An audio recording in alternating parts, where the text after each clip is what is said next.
माँ जी, वो लोग इंतजार कर रहे हैं। आपके बेटे का गुस्सा तो बढ़ रहा होगा। तेजल, अरे और कितना टाइम लगाओगी तुम? कोई काम ठीक से नहीं होता है तुमसे। देखिए ना माँ जी, मेरे तो हाथ पांव फूल रहे हैं। तुम घबराओ मत, मैं हूं ना। तेजल, जैन तुम 2 मिनट नहीं रुक सकते? पकड़ा है ना खाना? इसे लेकर जाओ तुम। ठीक है, मैं सब्जी लेकर आती हूँ। लाओ जाओ।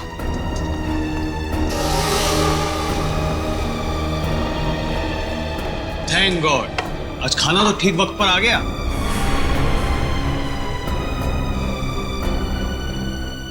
तेजल, तुम ना किसी काम की नहीं। पापा और मैं कब से भूखे बैठे, खाना तक ठीक से नहीं बनता। जैन, क्या हमेशा उसे डांटते रहते हो? सीख जाएगी धीरे धीरे। माँ, आप ही ने ना इसको अपने सर पर चढ़ा कर रखा है। मेरी लाडली बहू, मेरी लाडली बहू।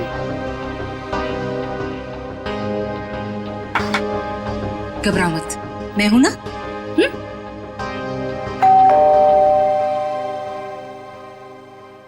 अरे यार, अब ये खाने के वक्त पर कौन आ गया?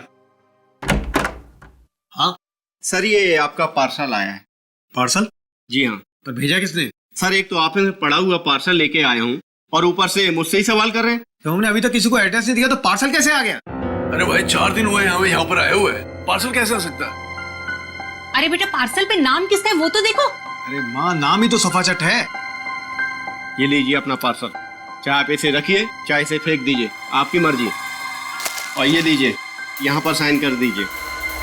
पापा, इसके अंदर तो कुछ अजीब सी चीज है।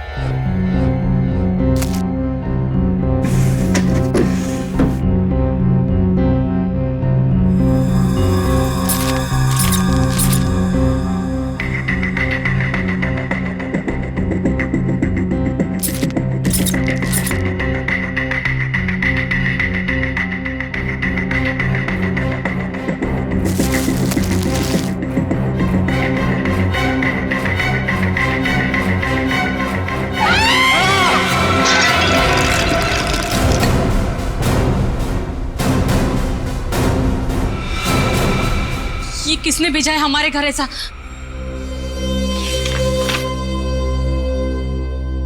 चिट्ठी? आपको ये चिट्ठी इसलिए लिख रही हूं कि आपको बता सकूं कि आप कितने बड़े जल्लाद हैं। आपको जला देना चाहिए, गोली मार देनी चाहिए और नरक में सड़ाना चाहिए। जो आप मुझसे करवा रहे हैं वो गलत है। मैंने कर जरूर दिया है और आपको इस चिट्ठी के साथ भेज रही हूं।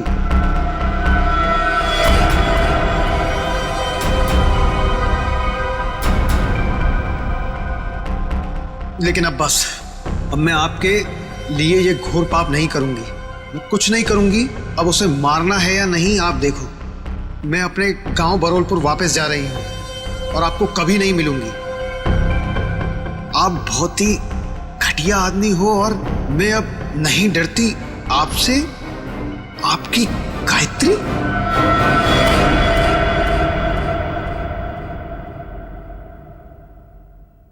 कौन है ये गायत्री?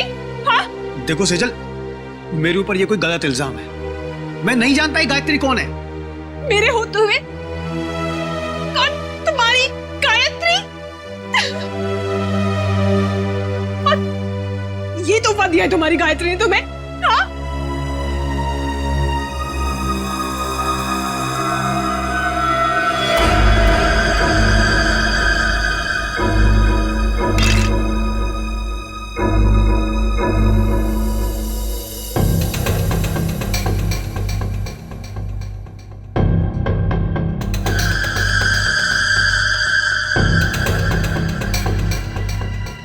माय गॉड, छोटे बच्चे की कटी हुई उंगली है सर।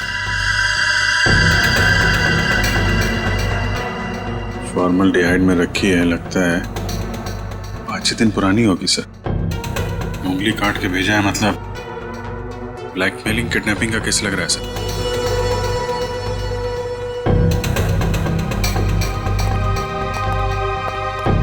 क्या आपके घर में, आपके परिवार में कोई छोटा बच्चा है? नहीं सर, हमारे यहाँ तो कोई बच्चा नहीं और ना ही ये पार्सल हमारा हो सकता है। लेकिन आया तो तुम्हारे घर पर ही ना। अगर इसी एड्रेस पर आया तो और किसी का कैसे हो सकता है? हाँ? चिट्ठी कहाँ है वो? सब जिसके लिए लिखी गई थी उसके पास ही होगी। अरे यार, क्यों मुझे मरवाने पर तुले हुई हो? सर, चिट्ठी।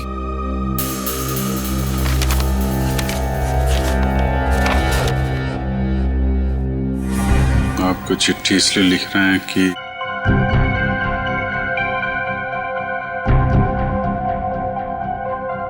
बहुत ठीक घटिया आदमी हो, और मैं नहीं डरती आपसे। आपकी गायत्री। सर, हमें नहीं पता ये चिट्ठी में ये लड़की क्या बात कर रही है, और हम गायत्री को नहीं जानते। सर, जिसे ये पार्सल मिलने वाला था उसका नाम तो लिखा था, मगर अब इसे पढ़ पाना बड़ा मुश्किल है। अच्छा, हाँ ठीक है, पता तो लगा ही लेंगे। लेकिन इस गायत्री ने एक छोटे बच्चे की उंगली काट कर यहां भेजी है आपके पास, और तुम लोग कह रहे हो कि तुम्हें कुछ पता नहीं ये गायत्री कौन है। तो क्या उसके सपने में आया ये आप लोगों का एड्रेस? मैं आपसे कह रही थी ना, ये घर मत खरीदो मत खरीदो, देखा भी क्या हुआ। तो क्या आप लोगों ने ये घर खरीदा है? कब खरीदा? सर, हम तो 4 दिन पहले ही यहाँ पर शिफ्ट हुए हैं। सर, कहीं ये पार्सल पहले वाले के लिए तो नहीं? कौन रहता था यहाँ पे? मेरा नाम धनराज है। 30 लाख तो क्या, तुम्हारे इस निकम्मे बेकार पति को मैं 30 फूटी कौड़ियां भी दे दूं। अब पापा क्या क्या बोले जा रहे हो? आप सोच भी रहे हो कौन इस घर के दामाद है? मेरे पति है। जैसे कि हीरा ढूंढ के लाई। एक तो मेरी मर्जी के बगैर शादी की, ऊपर से ये घर जवाई लाके बिठा दिया यहाँ पर। बस पापा, अब आप शांत हो जाइए, मत लेके इनके मुंह। वैसे भी आपका ब्लड प्रेशर बढ़ा हुआ है। और मोनिका, तुम दोनों भी जाओ यहां से। अब क्या हम अंदर आ सकते हैं? जी आप लोग? हम लोग सीआईडी से हैं। सीआईडी? जी हाँ। कहिए। आपका जो पुराना घर है जिसे आपने मिस्टर जयंत को भेजा है, वहां पे एक पार्सल आया है, उसके बारे में कुछ पूछताछ करनी है। भगवान, उंगली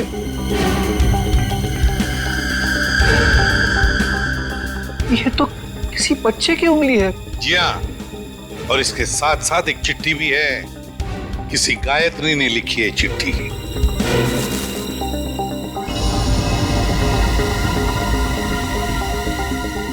कौन है ये गायत्री? सर, हमारे तो पूरे खानदान में कोई दूर दूर तक गायत्री नहीं है। सर, हमारे परिवार में कोई बच्चा नहीं है जिसकी ये उंगली है। बिना जान पहचान के कोई यूं ही ऐसी चिट्ठी भेज देगा क्या? चल, कोई बात नहीं, हम पता लगा लेंगे कि गायत्री ने चिट्ठी लिखी किसको और ये बच्चा है कौन। यार, कब तक इसका पहरा देते रहेंगे? जब तक बॉस पैसा देता रहेगा तब तक।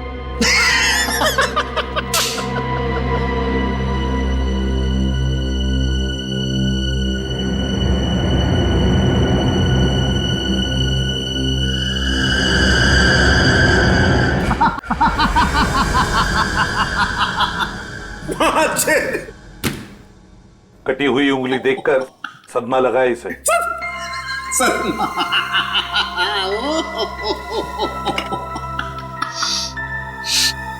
नहीं सर, इसमें कोई लाफिंग गैस नहीं है। ये देख साउंड के, तुझे हमने सिर्फ इतना बताया कि गायत्री नाम की एक औरत ने एक बच्चे की उंगली काट दी, तो तुझे हंसी के फव्वारे फूट रहे हैं। यार, सिर्फ इतना ही कहा है ना कि ये उंगली शायद 5-6 दिन पहले काटी गई है, क्योंकि सही सलामत है, सड़ना शुरू नहीं हुई है। उंगली तो ठीक है, लेकिन ये फॉर्मेल्डिहाइड का क्या? फॉर्मेल्डिहाइड का क्या? हाँ, क्या? ये देखो, रिपोर्ट पढ़ो फॉर्मेल्डिहाइड की। क्या? फॉर्मेल्डिहाइड सॉल्यूशन 6 साल पुराना है? 6 साल? पंकज, क्या हुआ? लगता है फॉर्मल्डिहाइड पी गया इसे। सर, इसने अभी अभी कटी हुई उंगली का फॉर्मल्डिहाइड सूंघा है। सालूम के साहब ने सूंघा, सालूम के साहब गए। पंकज ने सूंघा, पंकज आया। अब तुम भी सूंघ लो। नहीं सर, मेरी वाइफ ने कहा है हंसना मना है। सालूम के साथ हमें इतना बेवकूफ मत समझिए। ये फॉर्मल्डिहाइड भले 6 साल पुराना हो, मगर इसकी कटी हुई उंगली थोड़ी 6 साल पुरानी होगी। और नहीं तो क्या और नहीं तो क्या? ऐसा नहीं हो सकता कि इस गायत्री के पास 5-6 साल पुराना फॉर्मल्डिहाइड हो जिसमें उसने ये उंगली रख दी। क्यों? अब चुप क्यों हो गए? और यार वो क्या जब है? फॉर्मल्डिहाइड 6 साल पुराना तो उंगली भी 6 साल पुरानी हो गई। देखो बॉस, वो जो चिट्ठी गायत्री ने भेजी है ना, उस चिट्ठी पर जो स्याही है, मैं उस स्याही के अंदर घुसूंगा और पता चल जाएगा। आओ, ये लो, सालूम के साहब अब चींटी बन के दिखाएंगे। कैसे? कुछ पी जाएंगे और क्या, चींटी बन जाएंगे। ओ, अगर चींटी नहीं बनेंगे तो इनके अंदर घुसेंगे कैसे, है ना? देखो चल, ये है क्रोमेटोग्राफ। लाइट वहां से निकलेगी और इस जाली पर पड़ेगी। ये खास किस्म की जाली। यहाँ पर लाइट का एक स्पेक्ट्रम बनेगा। लाइट हो जाएगी सतरंगी और इस फिल्टर पर पड़ेगी। ये खास किस्म का फिल्टर है जहाँ से सिर्फ एक खास किस्म की लाइट की रेज ही इस चिट्ठी पर पड़ेगी जो गायत्री ने लिखी। और वो लाइट इस चिट्ठी पर जो स्याही है, उस स्याही के अंदर घुस जाएगी। उस लाइट की वजह से इस स्याही के छोटे छोटे कण अचानक गर्म होना शुरू हो जाएंगे और उन कणों की उछल कूद यहाँ पर दिखाई देगी। और ये इस कंप्यूटर के साथ जुड़ा हुआ है। दरअसल एक कंप्यूटर हमें पढ़ के बताएगा कि ये स्याही कितनी पुरानी। साणुखी, तेरा फिजिक्स का लेक्चर पूरा हुआ? हम कहानी शुरू करें? जरूर। ये देखो बॉस, ये लाइट उस जाली पर पड़ी और लाइट का स्पेक्ट्रम, और ये खास किस्म की लाइट घुसी इस चिट्ठी पर।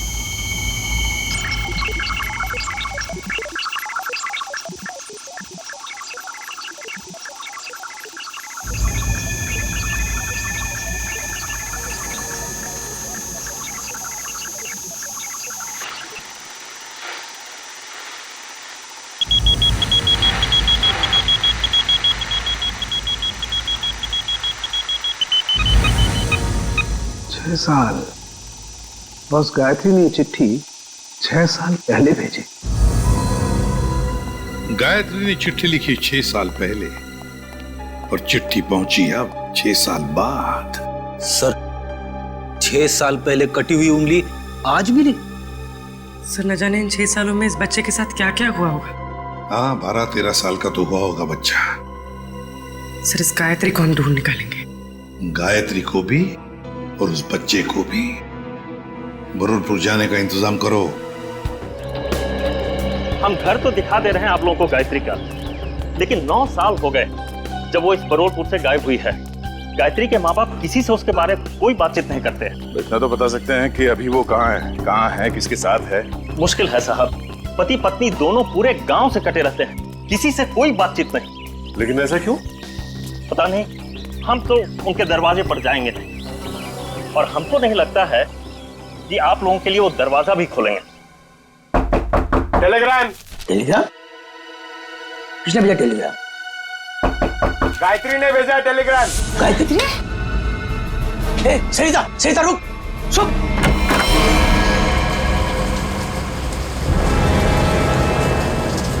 कौन है भैया आप लोग? हम लोग सीआईडी से। सीआईडी से? और आपकी बेटी गायत्री को ढूंढते ढूंढते मुंबई से यहाँ आए। मुंबई से? पर गायत्री तो मुंबई में ही है, वो आपको वहां नहीं मिली? उसके इस चिट्ठी के हिसाब से तो 6 साल पहले आपकी बेटी गायत्री को यहाँ बुरलपुर में 6 साल पहले आना चाहिए था। जब लेटर लिखा था तो आई क्यों नहीं अभी तक?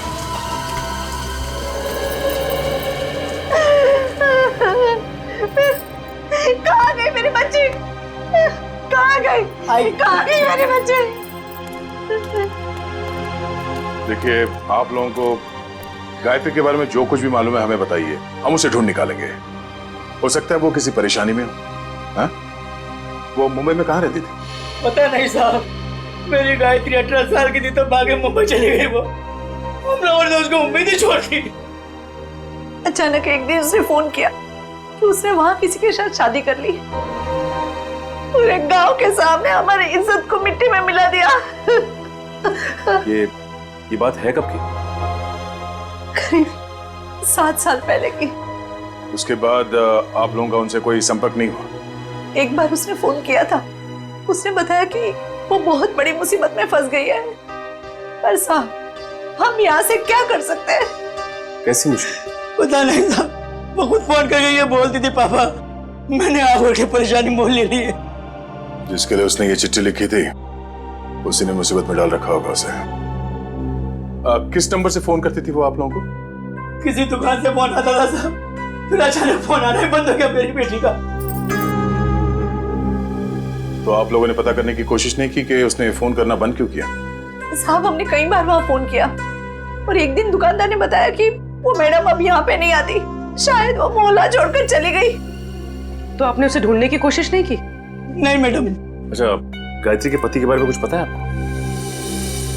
कोई पता नहीं साहब पति के बारे में। अच्छा, गायत्री का एक बेटा भी था ना? नहीं था, उसका कोई बच्चा नहीं था, वरना क्या वो अपनी माँ को नहीं बताती? ठीक है, आप हमें उस दुकान का नंबर दीजिए और गायत्री का फोटो भी, हम पता कर लेंगे। ये क्या है तेरे को बच्चे को तैयार करने में इतना समय लगता है? अरे आ रहा हूँ भाई, नए कपड़े पहना रहा हूँ। ठीक है, जल्दी आ। पता नहीं यार ये बॉस को भी क्या हो जाता है, हर महीने में एक नया कपड़ा पहनाकर उसका फोटो खींच के भेजने को कहते हैं। कमाल है। चल ना, ले तैयार हो गया। बेटा क्यों रो रहा है तू? ये अंकल ने मुझे मारा। बेटा मत रो, अंकल को हम बाद में खूब मारेंगे। अब स्माइल दे, एक फोटो निकाल लेता हूं तेरा। सर पिछले 15 साल से हम धनराज के पड़ोसी थे। सर हम उसकी रग रग को जानते हैं। सर उसने जरूर कुछ गड़बड़ किया होगा, तभी तो अपना घर वो कोड़ियों के भाव बेचकर भाग गया। तो ये कुमार जी मोहल्ले में पूरी बात बताते समय घबरा रहे थे तो इनको यहाँ ले आए। सर हम मोहल्ले में उनके बारे में कुछ बोल नहीं सकते थे क्योंकि बड़े खतरनाक लोग हैं सर, वो हम सबकी जान भी ले सकते थे। हाँ सर, उसका बदमाश दामाद सोहन और वो खुद बुढ़ा धनराज, अगर वो डस भी ले ना सर तो कोई पानी ना मांगे। अच्छा, ऐसा क्या किया उन्होंने आपके परिवार के साथ? सर उनको समझना बहुत मुश्किल है, बहुत घटिया लोग हैं सर, एक नंबर के क्रिमिनल है सर। मेरी बेटी की हालत देखिए ना सर, धनराज के बेटे ने इसकी जिंदगी खराब कर दी। रणवीर ने? नहीं सर, हम रणवीर की बात नहीं कर रहे हैं, उसका छोटा बेटा अमन की बात कर रहे हैं सर। एक मिनट। उनके घर में हमने एक ही बेटा देखा, रणवीर, लेकिन धनराज का दूसरा बेटा अमन है, ये तो हमें किसी ने नहीं बताया। सर, उन्होंने भी आपको सच नहीं बताया। भगोड़ा है अमन। सर, उससे मेरी शादी होने वाली थी और सगाई के दिन ही वो मुझे छोड़कर भाग गया। पता नहीं कहाँ चला गया था। ये धनराज और उसका परिवार तो काफी शातिर निकला सर। गायत्री का फोटो दिखाओ इन्हें। सर, इसे कभी देखा उनके परिवार में? ये गायत्री? नहीं, कभी नहीं देखा। अच्छा, कोई बच्चा भी था उनके परिवार में?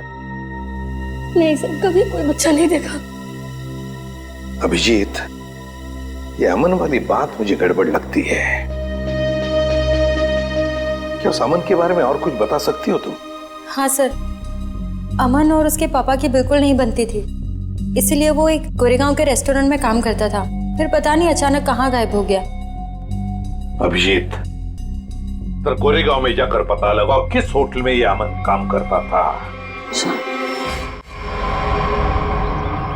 ये तो बहन जी हैं। बहन जी? हाँ साहब, सीधी सादी सी थी, हमेशा दुखी दुखी रहती थी, तो मैं इन्हें बहन जी कहता था। करीब 5-6 साल हुए हैं, अब मेरी दुकान पे नहीं आती हैं। आप बता सकते हैं कि वो इतना दुखी क्यों रहते थे? मैडम मुझे नहीं मालूम, ये तो उनके पति ही बता सकते हैं। आप उनके पति को जानते थे? नहीं साहब, उनके पति को तो कभी देखा नहीं, लेकिन अक्सर हर दूसरे दिन बहन जी मेरी दुकान पर अकेली ही आती थी। यहाँ से अपने गांव फोन करती थी, अपनी जरूरत का सामान लेती थी और चली जाती थी। उसके साथ कोई बच्चा भी आता था 5-6 साल का? नहीं साहब, मैंने कभी कोई बच्चा नहीं देखा इनके साथ। अच्छा, ये बहन जी रहती कहाँ पर थी? साहब अगर मुझे इनके घर का पता मालूम होता तो मैं अपने उधार के 2500 रुपए वसूल नहीं कर लेता इनसे। सर, अगर ये गायत्री हर दूसरे दिन यहाँ फोन करने आती थी तो इसका मतलब तो यही है ना कि कहीं आसपास ही रहती होगी। इतनी वाहियात फिल्म थी ना कि मैं तो पूरी पिक्चर में ही सोता रहा। अरे क्या बात कर, तो और क्या, इतनी बकवास? अरे एकदम बकवास। अरे भाई साहब सुनो, आप करना जरा ये फोटो देखिए। आप लोग इस औरत को पहचानते हैं? भाई साहब आप किसी और से जाके पूछ लीजिए ना, आप देख नहीं रहे हम लोग बातचीत कर रहे हैं। अरे भाई साहब 1 मिनट फोटो देख लोगे तो क्या जाएगा आपका? क्यों भाई, जबरदस्ती है बताना। आप जबरदस्ती समझो या फिर मजबूरी, जरा ये फोटो देख के पहचानिए। हम लोग सीआईडी से। जी हाँ, सीआईडी से। अब देखिए और बताइए। ये औरत, ये तो वही है ना सर। इसकी वजह से मेरे को बहुत मार पड़ी है सर। मैं इसके बारे में आपको कुछ भी नहीं बता सकता। मैं तो जा रहा हूँ भाई, मैं जा रहा हूँ। अरे सुनो भाई साहब। अरे नहीं भाई, अरे रुको। अरे नहीं। गायत्री को आप लोग ढूंढ रहे हैं। मगर इसमें हंसने वाली कौन सी बात है? अरे मैडम, गायत्री के बारे में हर आदमी कुछ न कुछ नई बात बताएगा आपको। मतलब? अरे साहब उसको समझना बहुत मुश्किल था। गुंडे उसकी देखभाल करते थे, और तो और साहब उसको कोई आंख उठाकर नहीं देख सकता था, न ही उससे बात कर सकता था। वो रहती कहाँ थी? अभी तो कोई उसके घर में नहीं रहता, पिछले 6 साल से खाली पड़ा है। पता नहीं वो लोग कहाँ चले गए। कोई नहीं, हम देख लेंगे। ये बताओ कि उसका घर कहाँ है? वो रहा गायत्री का घर।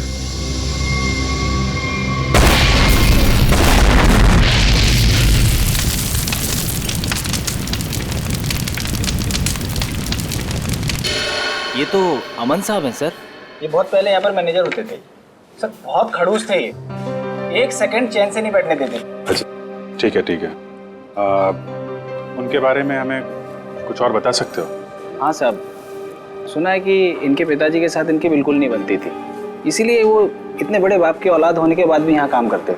और फिर किसी रईस लड़की से उन्होंने शादी कर ली और फिर शायद वो बेंगलोर चले गए। और क्या सर, करीब 6 साल पहले एक कार एक्सीडेंट में वो, उनकी पत्नी और उनका बेटा मारे गए। तीनों मार गए? सर सुना तो ऐसा ही था। उनकी पत्नी का नाम गायत्री था क्या? नहीं सर, गायत्री तो नहीं था, नाम तो कुछ और था सर। पहले याद था पर अब याद नहीं आ रहा। मैं तुमने बताया उनका बेटा भी था? हाँ सर, करीब 5-6 साल का था जब वो एक्सीडेंट हुआ था। Thank you very much. वो उंगली 5-6 साल पहले की कटी हुई है, किसी 5-6 साल के बच्चे की है, और अमन के बेटे का एक्सीडेंट भी 5-6 साल पहले हुआ था, और वो चिट्ठी भी 5-6 साल पहले लिखी है। तो ये बच्चा तो पोता निकला धनराज का। कहीं ऐसा तो नहीं कि ये बच्चा भी जिंदा हो? मुझे भी ऐसे ही लग रहा है। जरा बेंगलोर फोन करो और पुलिस स्टेशन से एक्सीडेंट के सारे रिकॉर्ड मंगवा लो। इस गायत्री का कुछ ना कुछ लेना देना है धनराज परिवार से। पर ये धनराज सारी बातें हमसे छिपा क्यों रहा है?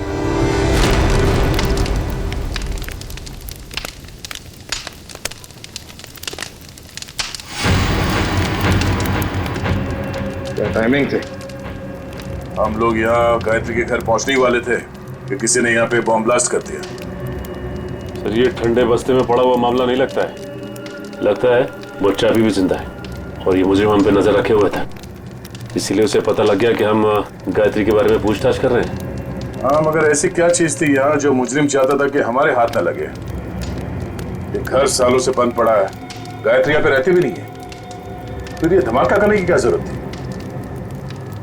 जरा देखो आसपास, देखो कोई सुराग मिलता है।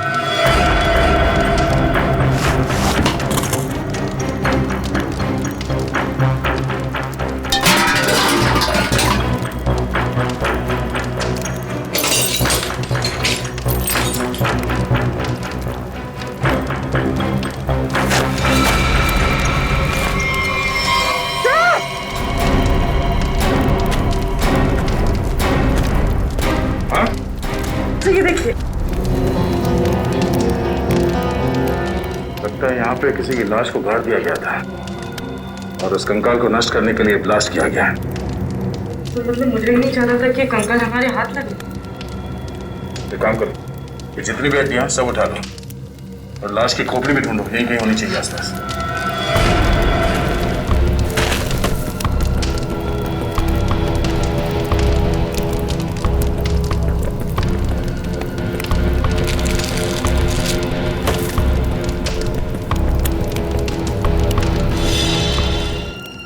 इसके लाश को जला के नष्ट करने की कोशिश की गई है।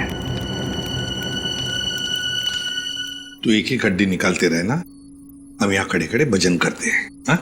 बॉस आप वक्त से पहले आकर के खड़े हो गए मेरे सर पे। ये हड्डियां किसकी है बता? ये हड्डियां एक लड़की की है। सर गायत्री के घर में लड़की की हड्डियां? कहीं कहीं ये हड्डियां गायत्री की तो नहीं? पता नहीं गायत्री की हैं या नहीं है, ये तो तभी पता चलेगा जब हम इस खोपड़ी पर चेहरा बना लेंगे। हाँ वैसे एक बात बताऊं, ये हड्डियां किसी 30 साल की उम्र की औरत की हड्डियां हैं और औरतों में 30 साल के बाद ही बदलाव आता है। तो फिर डॉक्टर साळुंखे, क्या हम इस खोपड़ी पर चेहरा बनाना शुरू करें? क्यों नहीं? वैसे एक बात बताओ, जिस किसी ने भी गायत्री के घर में ब्लास्ट किया है उससे बड़ा गधा संसार में कोई और होगा नहीं। वो क्यों? सिंपल सी बात है, अगर वो ब्लास्ट नहीं करता तो ये खोपड़ी बाहर नहीं आती, और अगर ये खोपड़ी बाहर नहीं आती बॉस, तो हम इस खोपड़ी पर चर्चा नहीं कर रहे होते।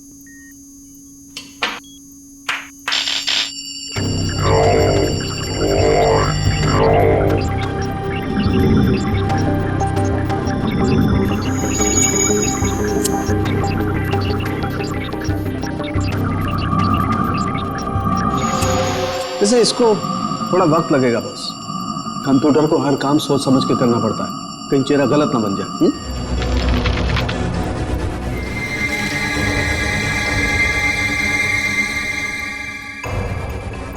ये देखो बॉस, ए फॉर एप्पल। यार ए फॉर अमन। हाँ चेहरा बन गया बॉस। गायत्री, सर गायत्री के घर में घुस के किसी ने उसे मार दिया और उसे अपने घर में गाड़ दिया, और गायत्री ने उस बच्चे की उंगली काट कर भेज दी। पर हुआ क्या उस बच्चे का?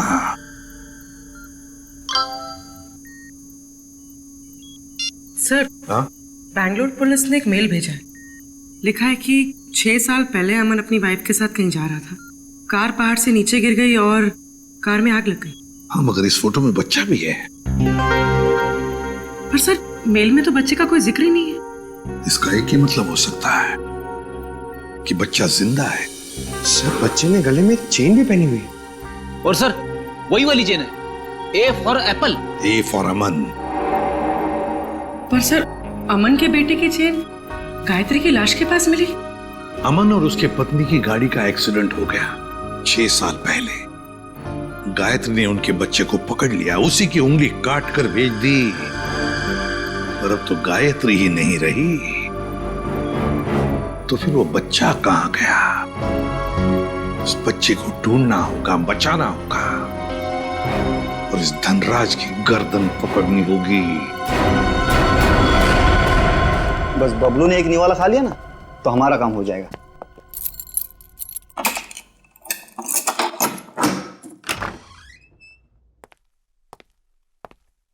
बबलू बेटा, ले बेटा खाना खा ले। ये मेरे लिए? हाँ मुन्ना तेरे लिए ही है, ले खा ले।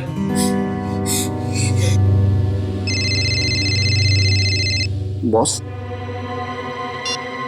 हाँ बॉस। हाँ बस निकल ही रहे। हाँ बॉस, आपका काम हो गया बॉस। चल निकल। चल।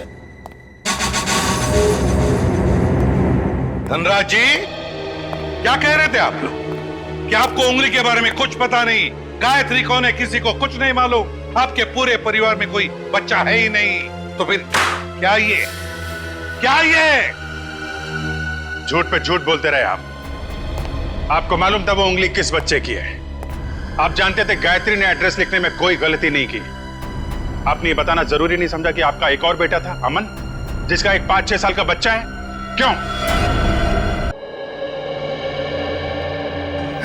सर, जब मैंने उंगली देखी थी तो मुझे लगा था कि वो शायद पोते की हो सकती है।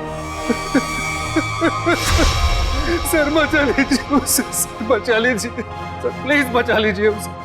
वो किसी की कैद में है पिछले 6 साल से।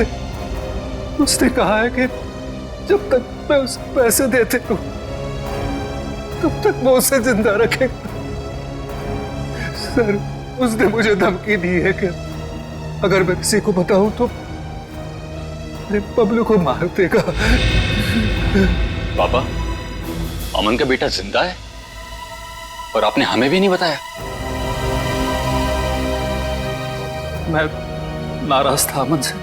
उसने भी मेरे मर्जी के खिलाफ शादी की थी, पर 5 साल के बाद उसका मुझे फोन आया और उसने माफी मांगी, तो मैं किसी को बिना बताए बेंगलोर चला गया।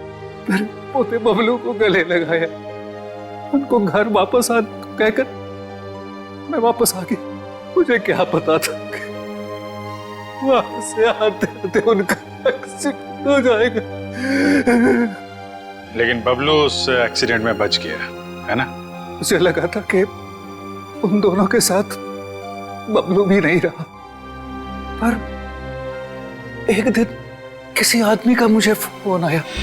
उसने बबलू की आवाज मुझे फोन पर सुनवाई और कहा कि जब तक मैं उसे 10 लाख रुपया महीना देता रहूंगा तब तक बबलू जिंदा रहेगा। आपको ये कैसे लगता था कि उन्होंने बबलू को जिंदा रखा होगा? सर, वो हर महीने मुझे बबलू के फोटोग्राफ्स भेजता रहा सर। 1 मिनट, ये लीजिए सर।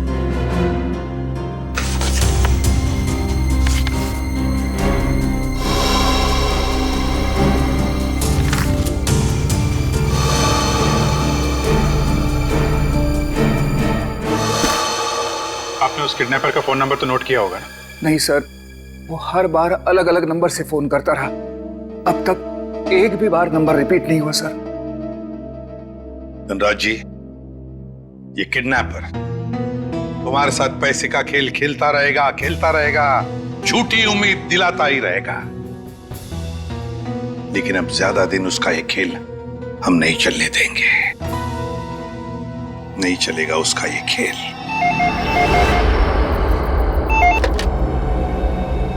हेलो धनराज जी, मैं सोच रहा हूँ कि आपका पोता मैं लौटा दूं। ओह, तुम हो?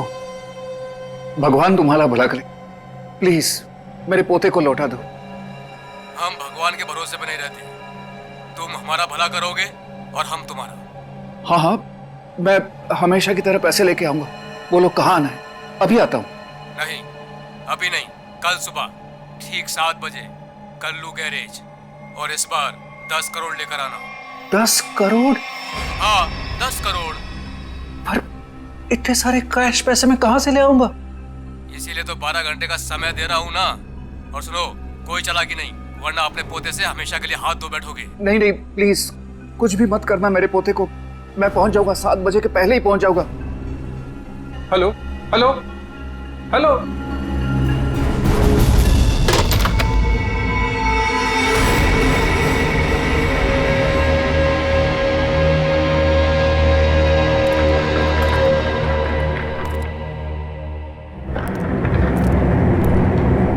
कल्लू गैरेज ही तो बोला था, यहाँ तो कोई नहीं है।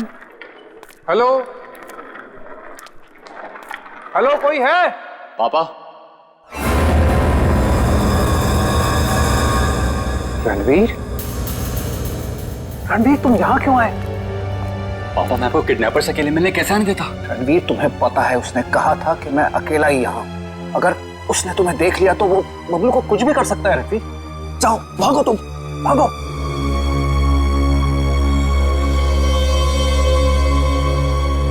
पापा, अगर मैं ही यहां से चला गया तो आपको आपके लाडले पोते से कौन मिलाने वाला है?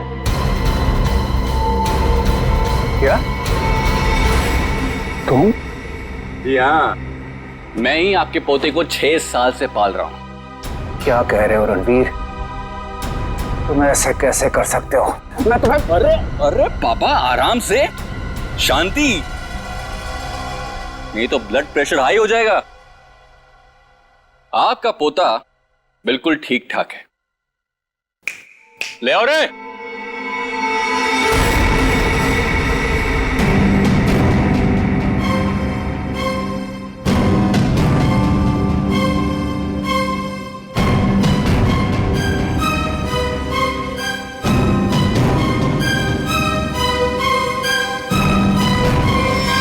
बबलू, दादाजी, दादाजी।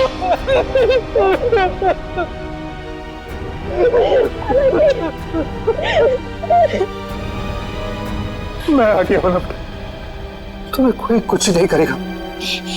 चलो घर चलते। अरे रुकिए पिताजी, रुकिए। जाते जाते जरा इन कागजात पे साइन करते जाइए, देख लीजिए। वो क्या है ना कि ये सब हो जाने के बाद आप और मैं एक साथ तो रह नहीं सकते, तो आपका घर और फैक्ट्री मेरे नाम कर जाइए और दफा हो जाइए। तो जैसे विश्वासघातकी को तुम्हें एक फूटी कौड़ी भी नहीं दूंगा। दोगे पापा, दोगे। जब आप बिना देखे अपने पोते के लिए करोड़ों रुपए दे सकते हो, तो देखने के बाद तो इतना दे ही दोगे। नहीं मिलेगी, एक फूटी कौड़ी भी नहीं मिलेगी। अच्छा, देखते क्या कर रहे हो? सोच लीजिए। दादाजी नहीं। बुढ़े साइन कर, दोबारा मौका नहीं दूंगा।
सोने का अंडा देने वाली मुर्गी का पेट काटने चले थे तुम। सारे अंडे एक साथ चाहिए थे, हैं? धनराज जी को फोन करके यहां बुलाना तुम्हारी सबसे बड़ी गलती थी। गायत्री ने वो चिट्ठी इसी जल्लाद के लिए लिखी थी, इसने शादी की थी उससे। अब बता, क्यों किया तूने ये सब? कोई औलाद नहीं थी इनकी, तभी इन्होंने मुझे गोद लिया था। लेकिन फिर अमन के हो जाने के बाद मैं इन पर बोझ बन के रह गया था। रणवीर, मैंने तुम्हें कभी अमन से कम नहीं समझा बेटे। झूठ बोल रहे हो तुम। अमन ने इनकी मर्जी के बगैर शादी की थी और वो घर छोड़ के चला गया। तो मुझे लगा शायद अब मुझे मेरा हक मिल जाएगा, लेकिन नहीं, सुलह करके आ गया उसके साथ। इसलिए तुमने अमन को एक्सीडेंट में मरवा दिया? हाँ, लेकिन उस एक्सीडेंट में अमन का बेटा अंकित बच गया था। लेकिन मैंने सोचा कोई बात नहीं, इसी बच्चे के जरिए मैं इस पैसे के पुजारी से पैसा निकलवाता रहूंगा और एक दिन इनको कंगाल बना दूंगा। गायत्री तो तुम्हारी पत्नी थी, उसको क्यों मारा? सर, मुझे लगा वो अंकित को मेरे हिसाब से संभाल लेगी, लेकिन नहीं, उसे उस पर दया आने लगी। मेरे इतने दबाव देने के बाद ही उसने इसकी एक उंगली काटी थी और उसके बाद वो मुझे धमकाने लगी। कहती है कि अंकित को जल्दी से घर छोड़ दो वरना मेरा भांडा फोड़ देगी, मेरा, अपने पति का। इसलिए तुमने उसे भी मार के वहां घर में गाड़ दिया? हाँ, क्योंकि मैंने चाहता था कि मेरी तरफ आराम से आने वाले पैसों के बीच में कोई भी रुकावट बन जाए। रुकावट तो आनी ही थी रणवीर। जुर्म के रास्ते में रुकावट डालने और मुजरिम को उसके अंजाम तक पहुंचाने के लिए सीआईडी बनी है। 3-3 खून करने और बच्चे की किडनैपिंग के जुर्म में जेल की सलाखों के पीछे सड़ना होगा जब तक फांसी का ऑर्डर नहीं आता। अरे वाह, अच्छी खासी ट्रेनिंग सीखी तुमने। हाँ, सीखना जो पड़ा। क्या है ना कि तुम तो अपने ऑफिस के काम में बिजी रहते हो, तो सोचा इसी बहाने तुम्हें लॉन्ग ड्राइव पे ले चलूं। तुम्हें क्या लगता है सिर्फ तुम अकेले रोमांटिक हो? मैं भी तो रोमांटिक हूँ। नहीं जनाब, हमें पता है कि आप रोमांटिक हो। याद है मुझे, वैलेंटाइंस पे आपने मुझे 1000 रेड रोजेस गिफ्ट किए थे। अरे रुको, नीतू रोको। गाड़ी रोको, गाड़ी रोको, रोको, बचाओ, बचाओ। नीतू, हमें इस औरत की मदद करनी चाहिए। बचाओ, बचाओ, बचाओ। कैसे हुआ ये सब? क्या हुआ आपको? हम आपको अस्पताल ले चलते हैं। इतना वक्त नहीं मेरे पास।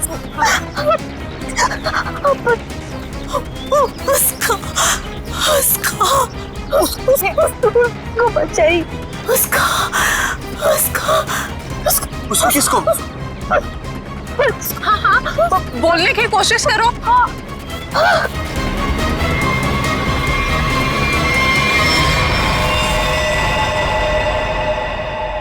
ओह गॉड, अरे ये तो मर चुकी है। और लगता है इनका एक्सीडेंट नहीं हुआ। देखो, इन्हें गोली लगी है।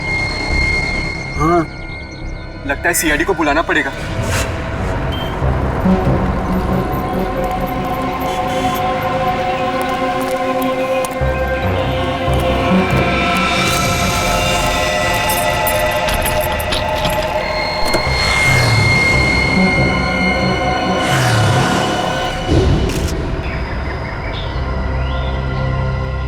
सर, सिर्फ छाती में गोली लगी है, शरीर पे कहीं किसी और चोट या जख्म के निशान नहीं। पर्स या मोबाइल फोन भी नहीं है साथ में? नहीं सर। हाँ पंकज, स्टेटमेंट लिया इन दोनों का? सर, इस औरत ने मरने से पहले अपना नाम वगैरह कुछ बताया था क्या? नहीं सर, इन्होंने तो कुछ बताया नहीं है, और वैसे भी इनके पास वक्त ही कहा था अपना नाम बताने के लिए। पता नहीं कब से जख्मी थी बेचारी। आप लोग अपनी गाड़ी से यहाँ इस तरफ से आ रहे थे? हाँ। आपने आसपास किसी को देखा? नहीं सर, जब हम लोग यहाँ पे थे तो हमारे अलावा यहाँ पे और कोई मौजूद नहीं था।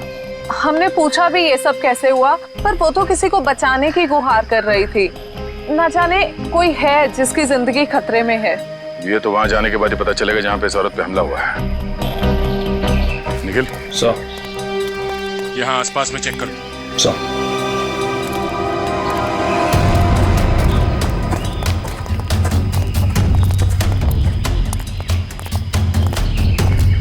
ये देखो, खून की बूंदें।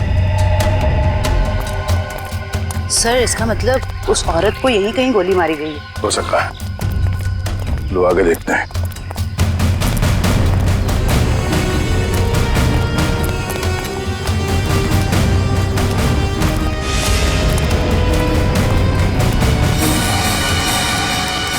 सर, ये तो कभी नहीं सोचा था कि इतनी सुनसान जगह पे किसी का घर होगा। काफी सुनसान घर है, और ऐसे ही जगह मुजरिमों के अड्डे होते हैं। चलो देखते हैं। संभाल के, हमें पता नहीं है कितने लोग हैं अंदर और क्या क्या हथियार है उनके पास। सर, मैं खिड़की से अंदर जाऊं?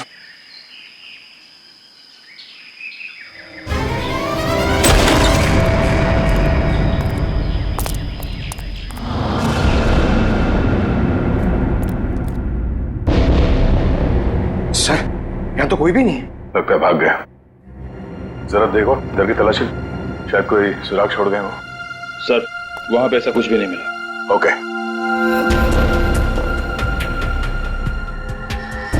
ये क्या? चेयर, ये रस्सी। सर, शायद यहाँ पे उसी को बांध के रखा गया हो जिसे बचाने के लिए वो औरत कह रही थी। ये भी तो हो सकता है कि उस औरत को यहाँ पे बांध के रखा गया हो, और जब वो अपने आप को बचा के यहाँ से भागने लगी तो किसी ने उसे गोली मार दी।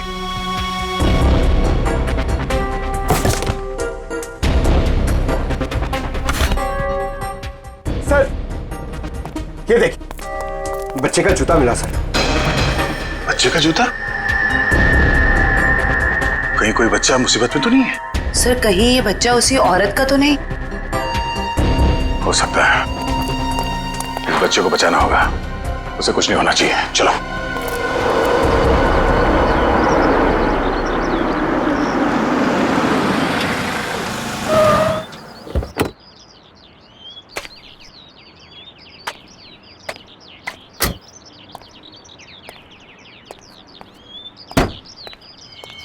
ये आवाज कहां से आ रही है? यहां से आ रही है। डिक्की से तो नहीं आ रही है?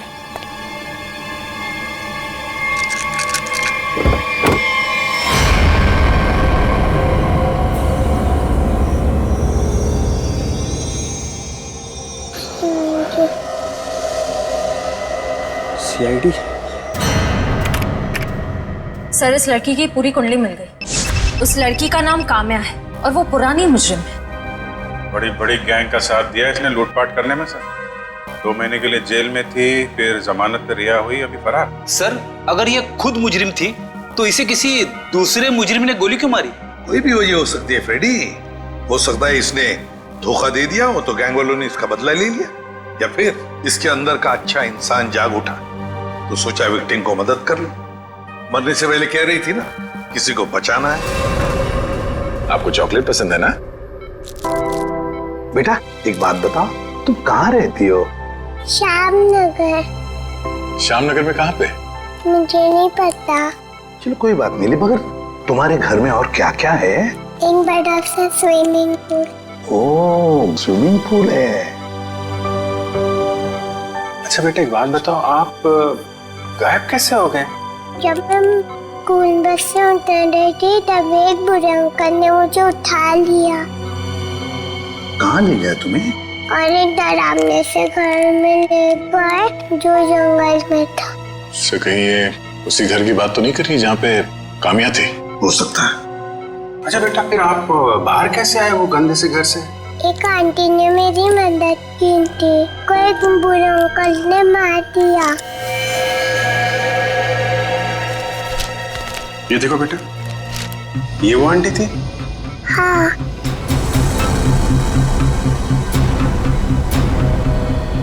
थैंक यू बेटा। अब हमें ना आपसे फिर आके मिलेंगे क्या? और ढेर सारी चॉकलेट लेकर आएंगे। Okay bye bye.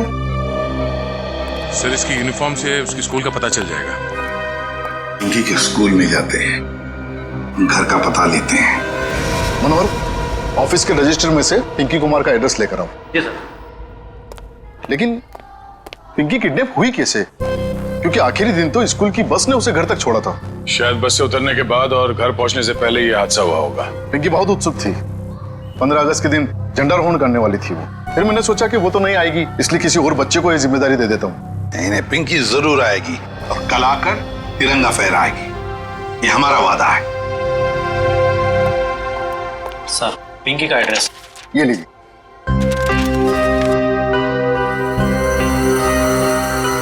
Shyamnagar.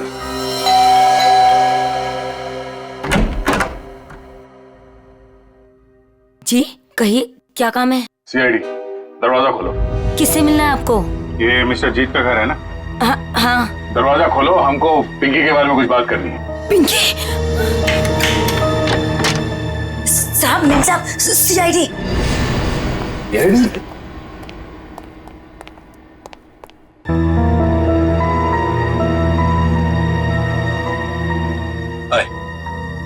My self जीत। वैसे आप लोग यहाँ क्या कर रहे हैं? हम लोग यहाँ आपकी बेटी पिंकी के बारे में खबर देने आए हैं। ये पिंकी आपकी बेटी? जी नहीं, ये मेरी बेटी नहीं है। शायद आप लोगों को कुछ गलतफहमी हो रही है। क्या ये आपकी बेटी नहीं है? जी नहीं। तो फिर ये रो क्यों रही है? वो भाभी डिप्रेशन में है। एक मिनट। अगर पिंकी आपकी बेटी नहीं है तो इसके स्कूल में यहाँ का एड्रेस कैसे लिखा हुआ है? एड्रेस गलत भी तो हो सकता है ना। देखिए, अगर आप लोग किसी मजबूरी में आके झूठ बोल रहे हैं तो घबराइए मत। जो कुछ भी है साफ साफ बताइए हमें। अरे अजीब जबरदस्ती कर रहे हो आप लोग। अगर ये मेरी बेटी होती तो मैं पहचान लेता ना उसे। देखिए सर, आप लोग यहाँ से चले जाइए। हमारी फैमिली वैसे ही बहुत टेंशन में है। क्या टेंशन? देखिए, ये हमारी पर्सनल मैटर है। ठीक है, जैसी आपकी मर्जी। लेकिन अगर आप लोग किसी दबाव में हैं तो मैं आपको ये बता दूं कि पिंकी ठीक ठाक है, और जब तक उसके माँ बाप नहीं मिल जाते वो हमारे पास सुरक्षित रहेगी। बड़े बड़े केस सॉल्व किए, पर आज तक आप जैसे लोग नहीं देखे। वो बच्ची वहां रो रही है, वो अपने घर वालों के पास आना चाहती है, पर आप उस बच्ची को अपनाना नहीं चाहते हैं। ऐसी क्या मजबूरी है? देखिए, मेरी बीवी ऑलरेडी डिप्रेशन में। आप ऐसी कहानियां सुनाकर उसे और परेशान मत कीजिए प्लीज। देखिए, मैं हाथ जोड़ता हूं आपके, आप प्लीज यहाँ से चले जाइए। आप ठीक है, हम पिंकी को जाके कह देते हैं कि अब वो अनाथ है, उसका कोई घर नहीं और उसके कोई माँ बाप नहीं है। नहीं, मेरी पिंकी अनाथ नहीं है, मैं हूं ना, मेरी बच्ची है वो, मेरी बच्ची है वो। चलिए, कम से कम आपने तो सच माना। आइए, आपको पिंकी के पास ले जाते हैं। सर, आप प्लीज समझे, हम इस वक्त पिंकी के पास नहीं आ सकते। अरे किससे डर रहे हैं आप लोग? किडनैपर से? एक बात साफ साफ बताइए हमें। देखिए, फिलहाल हम आपको कुछ भी नहीं बता सकते। आप अभी यहाँ से चले जाइए, प्लीज चले जाइए। हद करते हो आप लोग, इतनी रिक्वेस्ट करने के बाद भी नहीं सुन रहे। ठीक,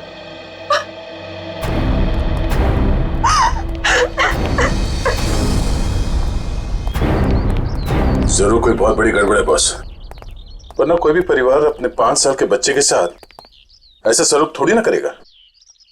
बड़ी मजबूरी होगी, वरना ये लोग तो पिंकी को यहाँ बुलाने पे भी घबरा रहे हैं। लेकिन सर, क्या मजबूरी हो सकती है? कोई कुछ बताने को तैयार ही नहीं है। पता चल जाएगा निखिल। इस घर में जितने भी लैंडलाइन और मोबाइल फोन है ना, सबको टैप करवा दे। हाँ, और परिवार के एक ही सदस्य पर कड़ी नजर रखनी होगी।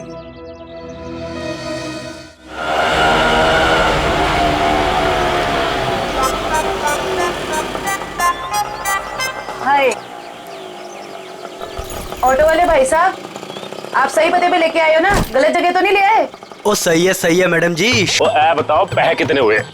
बस 155 रुपए हुए। 155 रुपए? आप हमसे ऑटो का भाड़ा मांग रहे हैं, हमारी शादी का शगुन? ओ लाजो, बस करना। मैडम जी, ममता नगर से लेके आए हैं आपको, पता है ना कितनी दूर है। मीटर का जो हिसाब है देख लो। तुम्हारा ना मीटर ही खराब हो गया। लाजो रहने दे ओए, मैं बात कर रही हूँ ना। ओ जी शंभू जी, लो जी थोड़े 155 160 रुपए। ओ जी, छुट्टे नहीं है। अब इसके पास छुट्टा भी नहीं है। ओ लाजो रहने दे, मैं ओ तुसी शंभू जी तुसी जाओ। ओ तुसी जाओगे नहीं ना तो लड़ती रहेगी, शाम हो जानी है। जाओ जी। बैग लेके चले ऐसी साडा। ओ लाजो, साडी पड़ोसी आ रही है, अब उसके सामने चपड़ चपड़ चपड़ बंद कर। मैं चपड़ चपड़ करती हूँ, मैं चपड़ चपड़ करती हूँ? ऐसी बातें करोगे आप हमसे? नमस्ते जी, नमस्ते। नमस्ते बहन जी, मेरे हस्बैंड बड़े मजाकी हैं। बचपन से ऐसी है। हम आपके नए पड़ोसी अभी यहाँ पे रहने आए हैं। कैसे हो आप?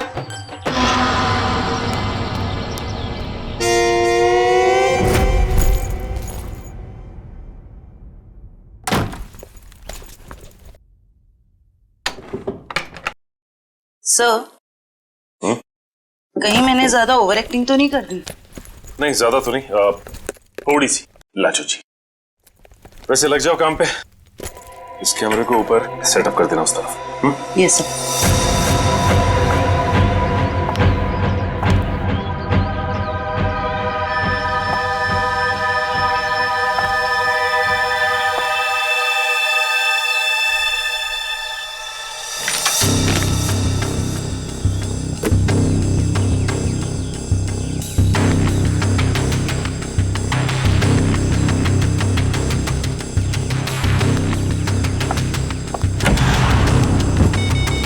सब रेडी है। ठीक है, देखते हैं कैमरा काम कर रहा है कि नहीं। कैमरा तो काम कर रहा है। चलो 1 मिनट, लैंडलाइन पे फोन आ रहा है।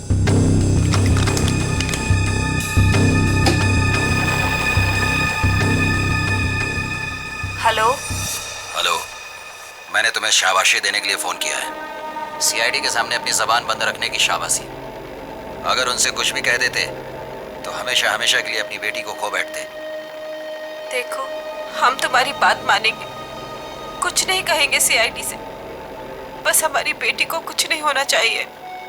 शाबाश, ऐसे ही मेरे इशारों पे नाचते रहना, वरना मैं अच्छी तरह से जानता हूँ कि पिंकी कौन से हॉस्पिटल में है। जब चाहूँ उसकी जिंदगी की बटन बंद कर सकता हूँ मैं। नहीं, देखो मेरी बेटी को कुछ नहीं होना चाहिए। कुछ नहीं होगा, बस शाम तक पैसे लेकर आ जाना उसी पुरानी वाली जगह पे, ठीक है ना? ठीक है।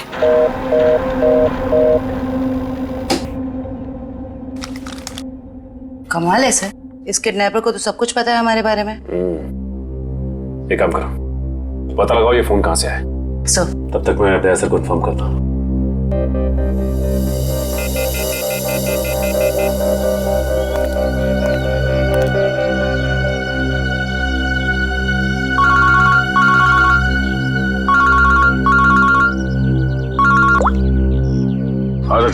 ये किडनैपर बहुत तेज है।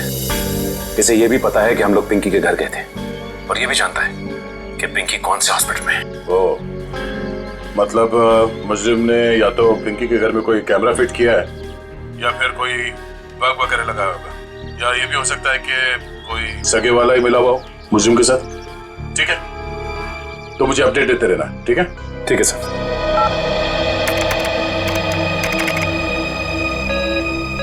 सर, किसी प्राइवेट नंबर से कॉल किया था किडनैपर ने, इसका लोकेशन ट्रेस नहीं हो रहा है सर। प्राइवेट नंबर से? बहुत तेज है ये, लेकिन हमसे बचेगा नहीं, बिल्कुल नहीं बचेगा। सर, पिंकी की चाची रोमा के मोबाइल फोन पे एक कॉल आ रहा है।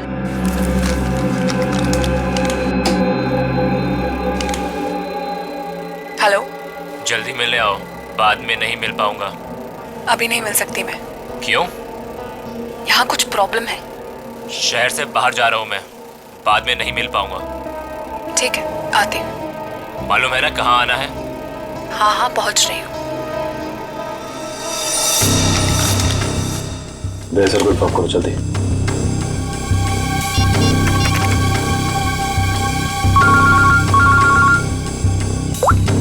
हाँ जयवंती। सर, ये जो पिंकी की चाची है ना रोमा, सर उसके मोबाइल फोन पे एक आदमी का कॉल आया था। लगता है दोनों के बीच कोई खुफिया खिचड़ी पक रही है। खुफिया खिचड़ी? जी सर, मिलने भी जा रही है थोड़ी देर में उससे। ठीक है, हम लोग देखते ही ये खिचड़ी खाने जाती कहाँ है। ओके?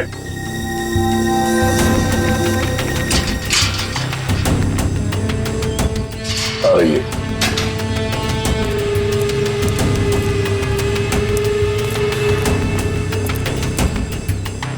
आ रही है सर।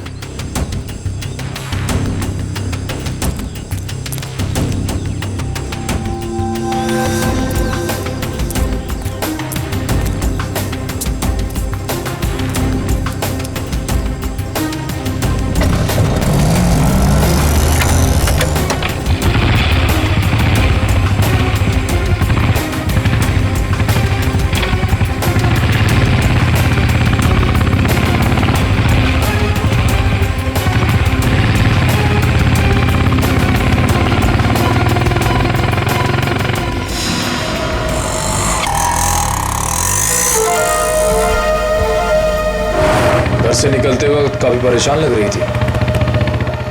अभी पता चल जाएगा किस बात की परेशानी है इसे।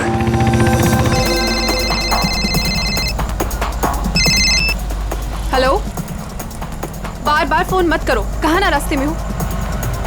अरे तो ट्रैफिक है यहाँ पर, उड़कर थोड़े आ जाऊंगी।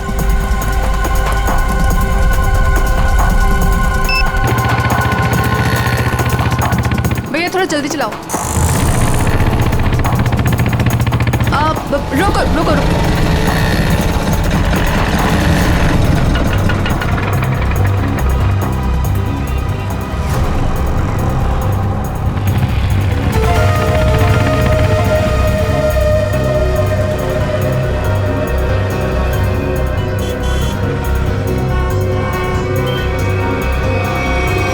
राजन विहार चलो। इस लिफाफे में जरूर अचार होगा जो खुफिया खिचड़ी के साथ खाया जा सकता है। एक काम करो, तुम इस आदमी का पीछा करो, मैं देखता हूँ ये कहाँ जाता है।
कहाँ चली गई?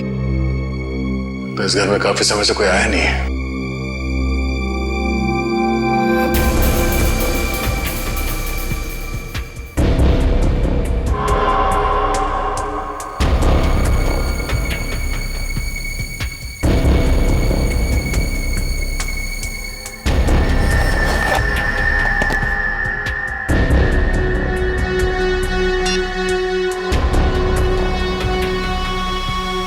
रोमा का फोन।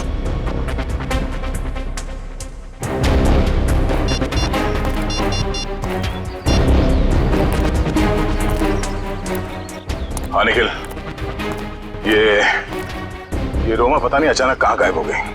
वे काम करो, उस आदमी को पकड़ के ब्यूरो लेकर आओ, ठीक है? ओके सर, पकड़ ला इस तीतर को।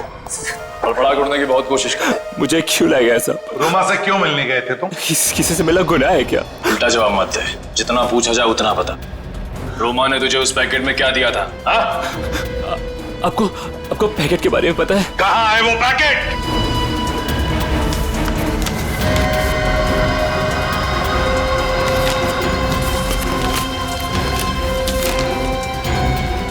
सर पैसे और पिंकी की फोटो। किस लिए दिए थे ये पैसे?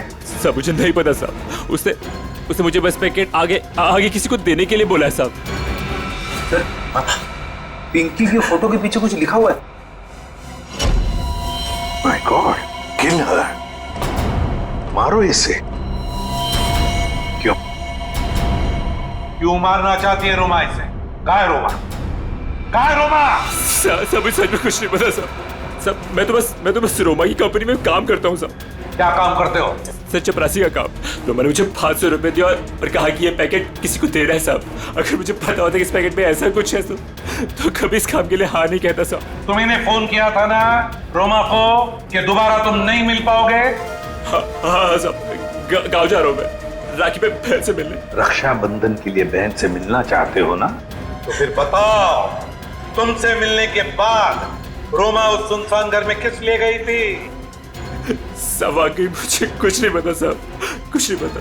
ये पैकेट किसे देने के लिए कहा था? किसको? साहब उसने मुझसे कहा था कि ये पैकेट संभाल के घर की अलमारी में रख दो और मुझे कॉल करके बताने वाली है कि ये पैकेट कब और किसे देना है। लो सर, रोमा का फोन तो अब हमारे पास है, तो फिर इसे फोन करके बताएगी किसे? सब बताएगी रोमा इसे। कोई ना कोई तरकीब तो जरूर ढूंढ निकालेगी वो इसे बताने के लिए।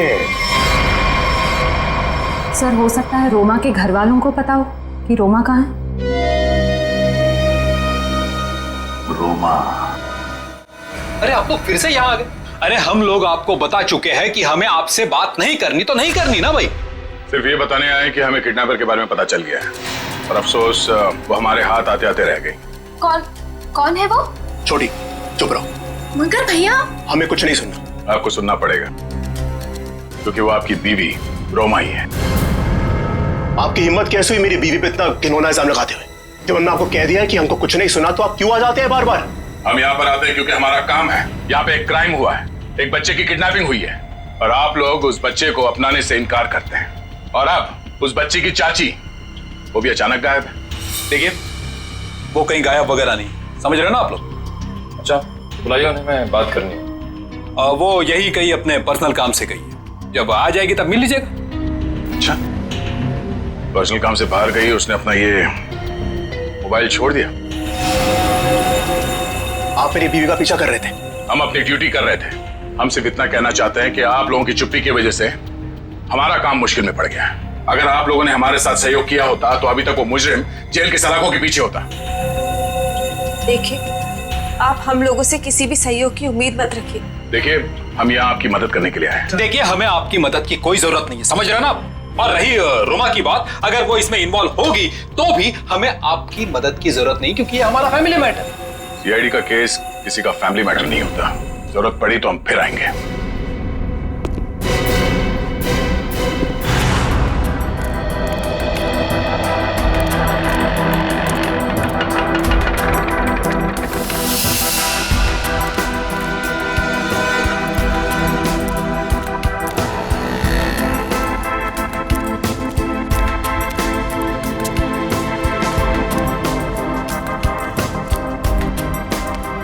नमस्ते कविता जी।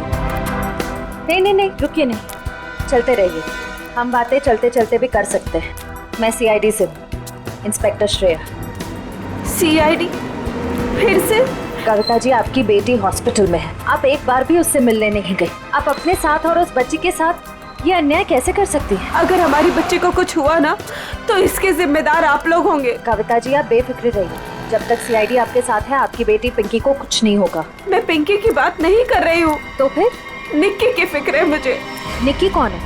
रोमा की बेटी, उसे भी किडनैपर्स ने किडनैप किया है। इसीलिए तो हम आपसे कह रहे हैं कि रोमा मुजरिम नहीं है। वो पैसा वाला पार्सल जिसमें पिंकी की फोटो थी, वो? ये सब मैं कुछ नहीं जानती। मैं तो बस इतना जानती हूँ कि रोमा कोई भी गलत काम नहीं कर सकती है। अब समझ में आया।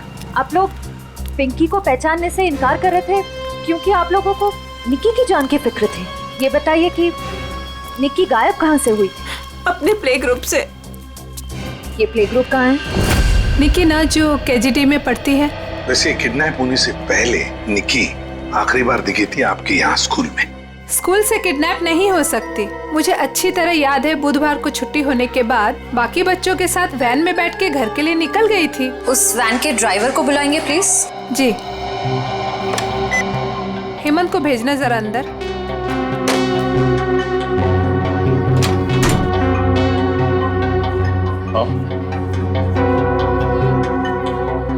हेमंत ये सीआईडी वाले हैं, कुछ बात करना चाहते हैं तुमसे।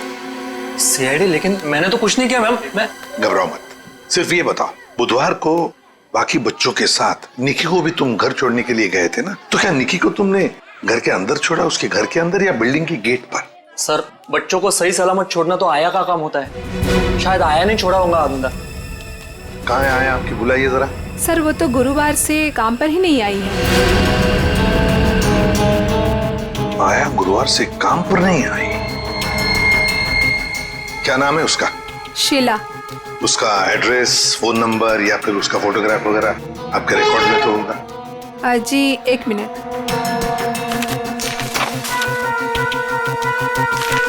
ये रही उसकी फोटो और एड्रेस। सर, ये तो काम्या है। आप पहचानती हैं इसे? ये कोई आया वाया नहीं है, क्रिमिनल है, क्रिमिनल। क्या? जब आपने इस आया को काम पर रखा था तो इसका वेरिफिकेशन किया था, पुलिस वेरिफिकेशन? सर, दिखने में तो शरीफ ही लग रही थी, इसलिए। जब आप एक आया को यहाँ नौकरी पर रखती हैं बच्चों का ख्याल रखने के लिए, तो उसका वेरिफिकेशन करना चाहिए। Sorry sir. शीला, काम्या, आया। सर, काम्या के घर पे तो ताला लगा है। सर, हो सकता है काम्या यहाँ अकेली रहती थी, उसके परिवार में शायद कोई नहीं होगा। निखिल, चल ताला खोलो।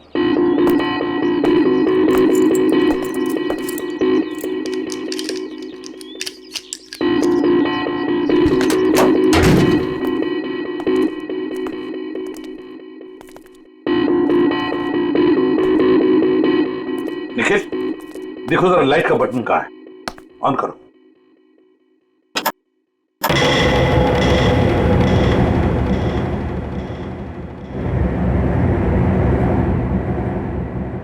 देखो जरा, इस घर का एक एक कोना छानो और एक एक इंच देखो।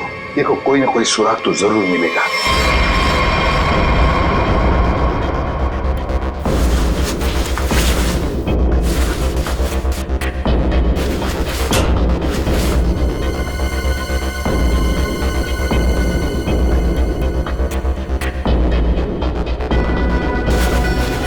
सर, हाँ, तकिए के नीचे संदूक छुपा के रखा है। जरूर इस बक्से में कुछ चीज है। खोलो खोलो इसे।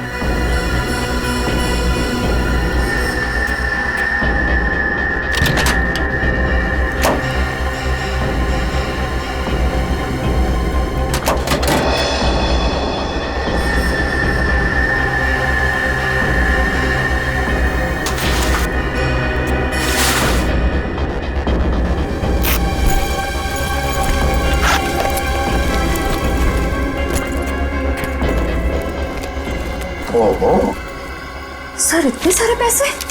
2 नंबर के पैसे होंगे गलत काम के, इसीलिए तो ऐसे छुपा के रखा है बक्से में। सर, कहीं ये पैसे निक्की की किडनैपिंग के लिए तो नहीं लिए गए?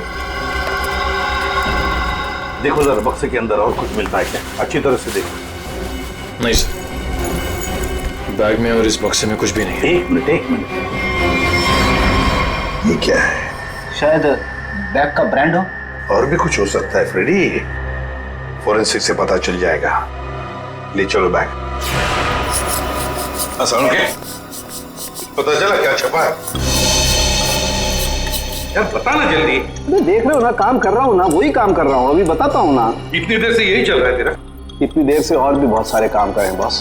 और कितना टाइम लगेगा? 2 मिनट बस, शांति से 2 मिनट आप खड़े रहेंगे तो बड़ा एहसान होगा मुझ पर। क्या जरा पकड़ो।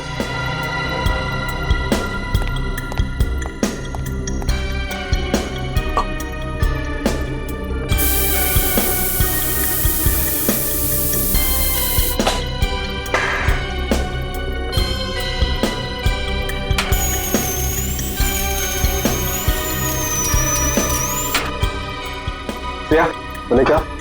Yes sir. सर अब इस पर जो भी छपा है इसकी सारी कुंडली साफ हो जाएगी।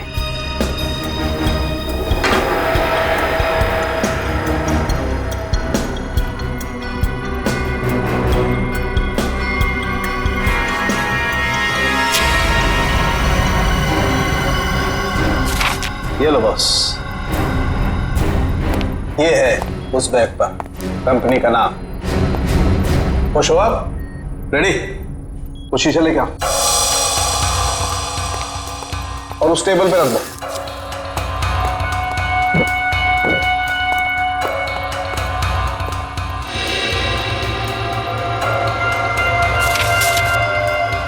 सालू के साहब, ये कौन सी भाषा में लिखा है? चाइनीज या जापानीज? तो मुझे तो कुछ समझ में नहीं आ रहा है। बॉस अब देखो रेडी, ना ये कोई चाइनीज भाषा है ना जापानीज। इधर सालुंके साहब ने ये मेरा इसलिए मंगवाया था। ये जो अल्फाबेट्स है ना, ये सारे उल्टे लिखे हैं। अब वहां देखो, उस परछाई में देखो।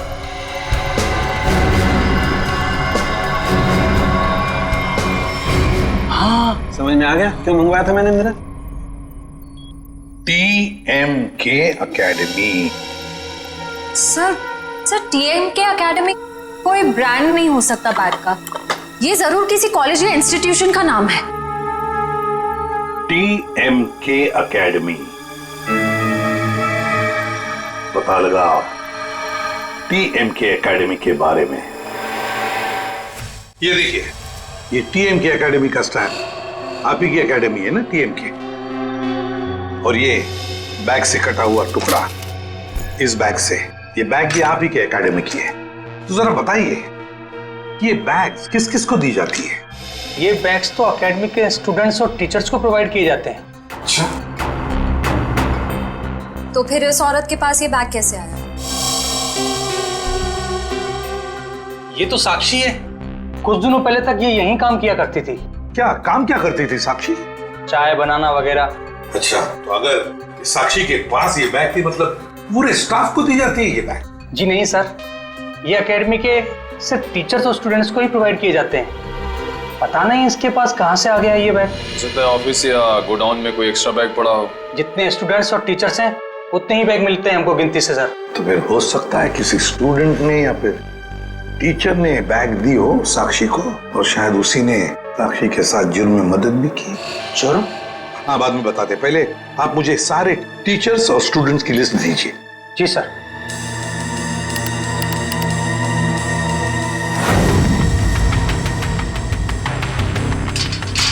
जल्दी चलो, हम लोग वक्त पर तो पहुंच जाएंगे ना। देखो तुम घबराओ मत कविता, ऊपर वाले पे भरोसा रखो, सब कुछ ठीक हो जाएगा। बैठो।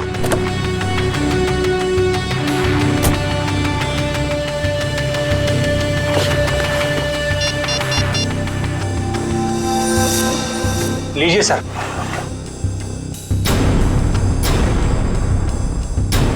अच्छा,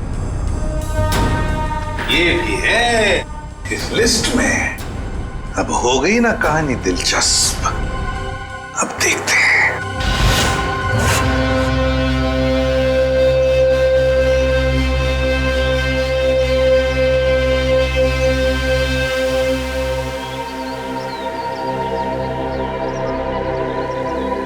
सर लगता है ये जीत और कविता किडनैपर्स का इंतजार कर रहे हैं। ये किडनैपर्स को आने तो दो, फिर देखते हैं।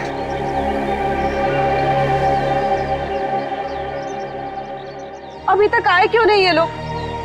कहीं उन लोगों ने अपने आने का इरादा तो नहीं बदल दिया ना? अरे ऐसे कैसे होगा? जब पैसे के लिए बोला तो आते ही होंगे। आएंगे, तुम चिंता मत करो। हाँ, धीरज से काम, आते ही होंगे।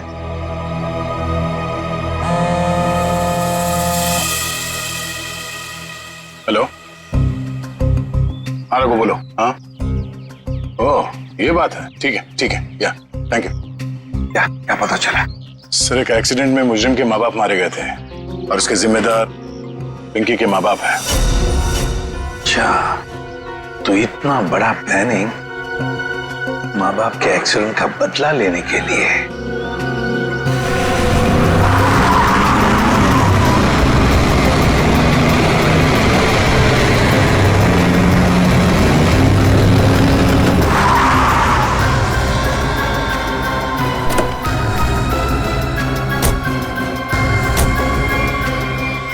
पैसे लाओ। हाँ, बच्ची का पैसे निकालो पहले। आपने तो कहा था पहले। अरे बच्चा दूंगा, पहले पैसे निकालो। हाँ पैसे। लेकिन हमारी बच्ची। अरे पहले पैसे निकालने दो। ये बच्ची सुनी।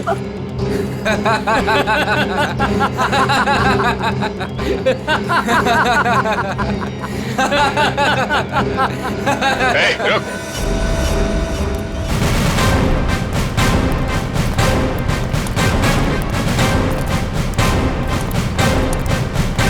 बहुत जल्दी है भागने की। हाँ? मजबूरी के पैसे हैं, हजम नहीं होंगे। चल।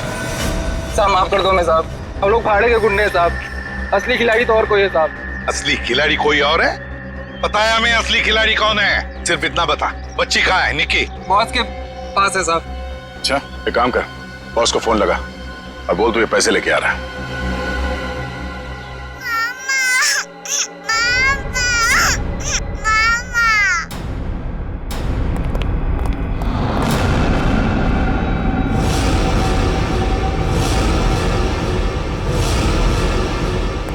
हीरो भाई पैक। शाबाश, ये रही फिरौती की रकम। इसे इसका हिस्सा दो और जाने दो। हमें हमारा हिस्सा भी मिलना चाहिए। ये पैसे यहाँ तक पहुँचाने में हमने बहुत मदद की है। सीआईडी ढूंढा मैंने।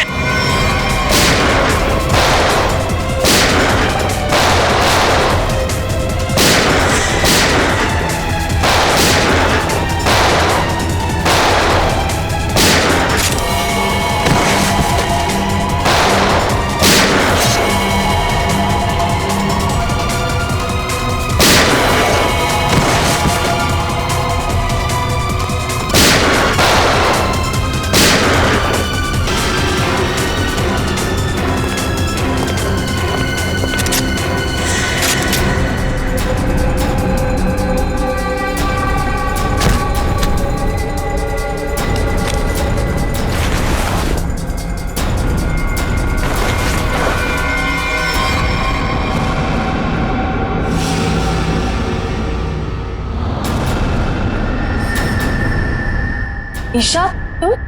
शाह जी, पैसे का लालच ठीक नहीं। हाँ, मुझे सब कुछ ईशा ने करने के लिए कहा था। और रोमा पे इल्जाम लगाया वो झूठा था। रोमा से पैसे मैंने इसलिए लिए ताकि मैं निक्की का पता लगा सकूं। ईशा, तुमने ऐसा क्यों किया? अपने ही परिवार की पीठ पर छुरा घोंप दिया। ये सब मैंने अपने माँ बाप के मौत का बदला लेने के लिए किया है। ईशा मेरी बहन, देखो ये सब बातें सीआईडी ने हमें बता दी, लेकिन एक बात तुम भी जानती हो कि ये जो भी हुआ ये एक्सीडेंट था, हादसा था। भले ही गलती से हुआ हो, पर आपकी एक गलती की वजह से मैं अनाथ हो गई। तभी मैंने सोच लिया था मैं आपके बच्चों को आपसे छीन लूंगी और उन्हें मार दूंगी। शर्म आनी चाहिए तुम्हें। बदले की भावना में इतनी अंधी हो गई कि मासूम बच्चों को सजा दे रही थी तुम। हाँ?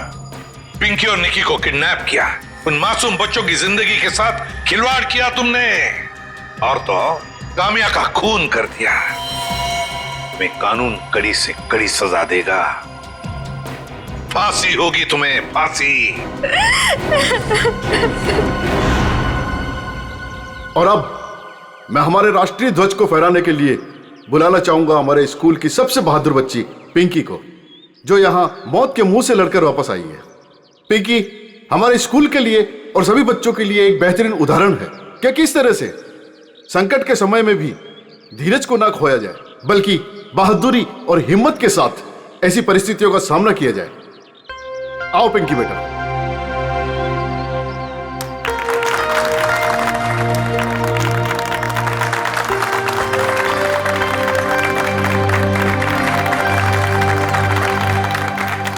पिंकी बेटा, तुम्हारा सपना था ना स्कूल में तिरंगा फहराने का? हाय सिद्धि सर। हाँ बेटा, तो जाओ अपना सपना पूरा कर लो। नहीं दया अंकल, आप सबको भी आना पड़ेगा। बेटा ये आपके स्कूल का फंक्शन है, आप जाओ, है ना? सर आप लोग भी आ जाइए ना, क्योंकि बच्ची अगर आज यहाँ है तो सिर्फ आप ही लोगों की बदौलत है। आओ पिंकी बेटा।